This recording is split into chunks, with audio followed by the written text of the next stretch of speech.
So guys, जब सारी दुनिया इलेक्ट्रिक की तरफ मूव कर रही है तो सिर्फ भारत ही जो है वो E20, E85 और फ्लेक्स फ्यूल के ऊपर क्यों मूव कर रहा है। तो आज हम बताएंगे इसके कारण, रीज़न क्या है, इसके कॉन्सिक्वेंसेस क्या हैं।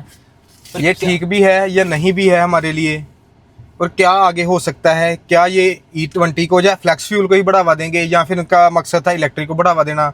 सारा कुछ आज हम इस वीडियो में बताएंगे। जितने भी बड़ी ऑटोमोबाइल मार्केट्स हैं जैसे USA, चाइना, इंडिया, सिर्फ इंडिया को छोड़ के बाकी सभी इलेक्ट्रिक की तरफ जा रही हैं, लेकिन सिर्फ भारत ही ऐसा है जो एथेनॉल को पुश कर रहा है पेट्रोल में। बिल्कुल, तो जैसे USA के पास टेस्ला है, चाइना के पास BYD है, काफ़ी बड़े बड़े नाम है और इनकी सेल्स भी काफ़ी ज़्यादा अच्छी होती है। और ऐसा नहीं है ये कि बिल्कुल ये इंडिया का प्लान था शुरू से ही। ब्लेंडिंग का प्लान तो 2002 से था, लेकिन तब से 2, 3, 4%, 5% तक हुई थी। लेकिन ये ऑल ऑफ द सडन हुआ है जो इतनी ज़्यादा ब्लेंडिंग करनी शुरू की है। प्लान इंडिया का भी इलेक्ट्रिक ही था।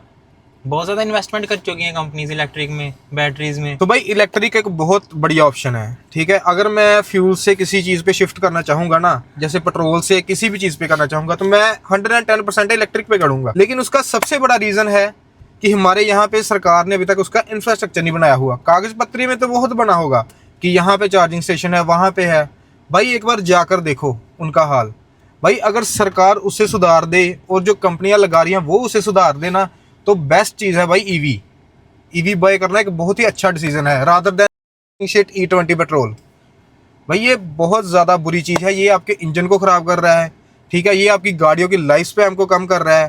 भाई इसमें पानी मिक्स हो जाए तो भाई फ्यूल पंप उड़ जाता है।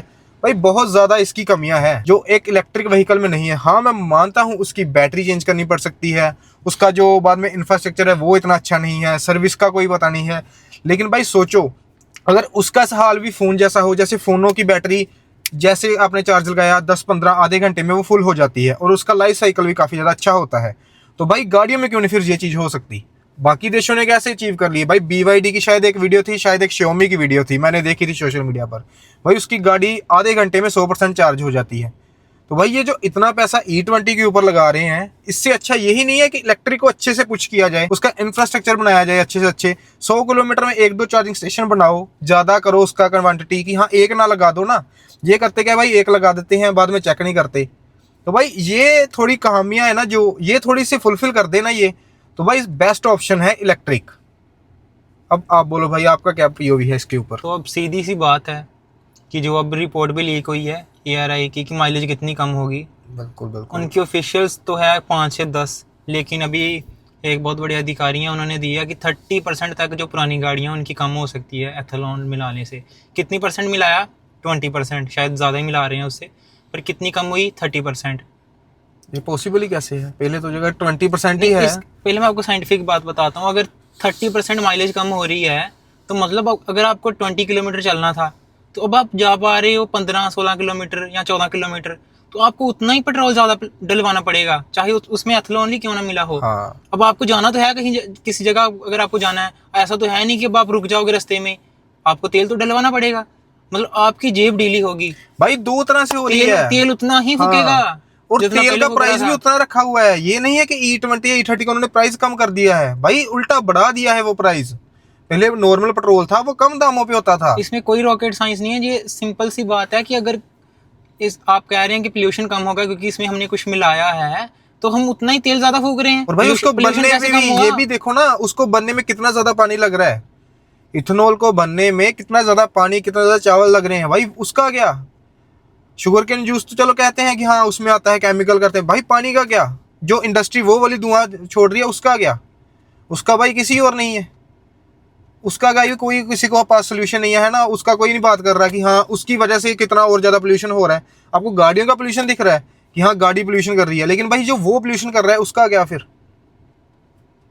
उसका भी तो फिर भाई सोल्यूशन बताओ ना, उसको भी भाई रिपोर्ट जारी करो ना नॉर्मल। वो तो भाई कोई शो नहीं कर रहा। ये जो गवर्नमेंट है सीधा सीधा कह रही है कि पेट्रोल लॉबी है, लेकिन आपको पता ही है गवर्नमेंट का कि जो भी चीज़ होती है जो उससे बिल्कुल ही अपोजिट बात करते हैं। ये असल में पेट्रोल लॉबी कोई है ही नहीं, ये सिंपली एथेनॉल लॉबी बन चुकी है अब इस टाइम पे। और वो सारा कुछ ऑपरेट कर रहे हैं उस अपने फ़ायदे के लिए। बस बस भाई उनका सबसे बड़ा फायदा है इथेनॉल पे बेचने पे। और नेक्स्ट वीडियो में हम थोड़ी रिसर्च करके वो भी आपके लिए ले आएंगे। वैसे तो पता ही है कि किस किस मिनिस्टर की, आप सोच रहे होंगे कि शायद एक पार्टी या एक बंदे का सिर्फ होगा, सिर्फ वही है, ऐसा कुछ नहीं है। ये सब नंगे हैं इसमें। बस बस बस सब भाई रले हुए एक ही थाली के चट्टे बट्टे हैं। इसीलिए इतना ज्यादा मेन स्ट्रीम विरोध नहीं हो रहा इसका, हम्म, क्योंकि बहुत सारे लोगों की है इसमें मिलीभगत, और उनकी फैक्ट्रीज हैं, शुगर मिल्स हैं जो अब चल रही हैं, उनकी सांसें अब एथेनॉल पे टिकी हुई हैं। अगर एथेनॉल बंद तो वेंटिलेटर पर चढ़ जाएंगी उनकी सारी, जो दिल भी बंद हो जाएगा भाई धड़कना, जो उनकी इन्वेस्टमेंट हो रखी है। हाँ। पर इन्वेस्टमेंट को क्या करें हम, कस्टमर का भी तो कोई फायदा हो भाई। नॉर्मल बंदे का अगर आप देश के हो, एक आप सर्वेंट हो भाई, आप देश के सर्वेंट हो। मैं 15 रुपए वाली बात नहीं कह रहा जो वायरल हो रही है, लेकिन अगर आपने मिक्स किया और 50 रुपए में बेचो, हमारा भी कोई फायदा हो, कस्टमर का कोई फायदा हो, वो सोचे भी कि चलो कोई बात नहीं, अगर कोई इशू आएगा भी कल को, हम 50 रुपए का पेट्रोल भी तो ले रहे हैं, कोई बात नहीं। पेट्रोल मिल रहा है 105 का, माइलेज गिर गई है, आधी तक चली गई है, तो फायदा क्या है इसका? ना कोई इन्वायरमेंट को फायदा, ना आपको फायदा। जिसको फायदा है वो पता है किसको फायदा है। जेबें जिसकी बुरी हो रही है भाई, उसकी बुरी हो रही है। जो अगर आप आम आदमी है वो कम हो रहा है। अगर किसी की रनिंग लोकल पे है और वो चार्ज घर पे कर सकता है, तो इलेक्ट्रिक आज भी अच्छी ऑप्शन है, बेस्ट ऑप्शन है मैं तो कहूँगा, जब तक ये पेट्रोल का मसला हल नहीं हो जाता। वैसे भाई वैसे तो हम आपको एक ही सजेशन करते हैं, जब तक ये मसला नहीं ना हल होता भाई, आप कोई चीज बाय मत करो। और अगर किसी को फिर भी जरूरत है तो इलेक्ट्रिक ठीक है। फ्लेक्स फ्यूल गाड़ियां जो लॉन्च करेंगे, वैसे तो अभी कोई ध्यान नहीं दे रहा है इन पे, कोई खरीदना मत। हाँ, माइलेज तो कम होगा भाई, इसकी परफॉर्मेंस में फर्क पड़ रहा है भाई। गाड़ी चलती नहीं है, दब जाती है भाई, उसका भी भाई कोई बताओ ना फिर। माइलेज का तो वो कहते हैं जाकर चेक करवा लो। मैंने खुद चेक किया इसमें, XP95 डलवाकर, XP100 डलवाकर, जो पिकअप उसकी है वो मैच ही नहीं कर सकती। नॉर्मल भाई कर ही नहीं रहा E20। सोचो अगर XP100 तो चलो ठीक है, वो है ही फ्यूल महंगा, प्रीमियम फ्यूल है, वो तो बना ही अच्छी गाड़ियों के लिए है, लेकिन XP95 और नॉर्मल में भी बहुत फर्क है अब। और सोचो भाई, XP100 मिलता ही नहीं है नॉर्मल, हमारे पूरे शहर में नहीं मिलता। और बताओ अब भाई, मतलब ये यही है कि बस वो कहते हैं कि हाँ इनको बस मारो, आम जनता की अच्छे से मारो। तेल डलवाने जाएंगे 200 किलोमीटर दूर, और रास्ते में ही 300 किलोमीटर खर्च जाएगा तेल का। क्या और तेल महंगा अलग से है, रेट भी नहीं उसका सेम, उसका रेट भाई देखो कितना हाई कराया हुआ है। तो भाई ये एक ना मिली भगत साजिश चल रही है बस अपनी जेबें भरने की। नेक्स्ट वीडियो हम लेकर आएंगे इस पर भी, अगर किसी को लेनी है गाड़ी तो वो अपनी रिक्वायरमेंट के हिसाब से कौन सी गाड़ी ले सकता है इस टाइम पे भी, कि कौन सी गाड़ी आज की डेट में बेस्ट है, और वो भी किसके लिए। एक सिर्फ गाड़ी नहीं, एक प्रॉपर बताएंगे कि हाँ किसको क्या ले सकता है कौन। बिल्कुल बिल्कुल, ये नहीं कि आप कहेंगे कि एक सिर्फ गाड़ी आप कैसे कह सकते हो भाई। एक गाड़ी पर्टिकुलर की बात नहीं हो रही, पूरा हो रहा है कि हाँ अगर कोई ये करता है फिर वो ले सकता है, अगर वो कुछ और है ना, आप समझ रहे होंगे। नेक्स्ट वीडियो हम उस पर लेकर आएंगे।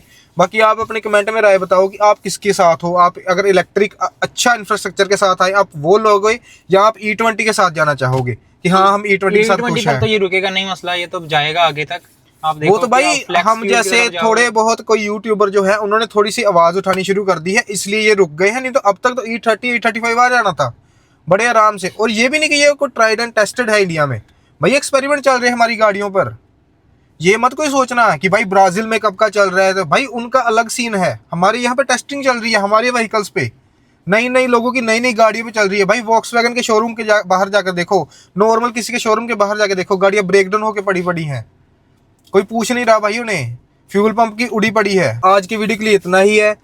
हम ऐसे ही पोल खोलते रहेंगे भाई, हम सच को सच कहेंगे, झूठ को झूठ कहेंगे। अगर कोई चीज़ अच्छी हो रही है तो उसे अच्छी कहेंगे, क्या सुधार करना चाहिए वो कहेंगे। अगर आपको ये वीडियो अच्छी लग रही हो, इसे भाई लाइक करो, ज़्यादा से ज़्यादा शेयर करो अपने दोस्तों के साथ, अपने भाइयों के साथ, अपने कमेंट करो भाई, अपने दिल में जो है, अपने दिमाग में जो है भाई हमें बताओ कि हाँ आप इसके बारे में ये सोचते हैं कि E20 अच्छी ऑप्शन है, या पेट्रोल अच्छी ऑप्शन है, या डीजल अच्छी ऑप्शन है, या फिर इलेक्ट्रिक अच्छी ऑप्शन है। चाहते हो कि जो कुछ चुनिंदा लोग लगे हैं इसके खिलाफ बोलने, वो बोलते रहे तो सब्सक्राइब भी कर दो यार। बस भाई ये भी भाई किसी में आज की डेट में, नहीं तो सब भाई गूंगे हुए पड़े हैं, कोई भाई इसके ऊपर बात नहीं कर रहा, क्योंकि पेटीएम पर डैश रिसीव हुए।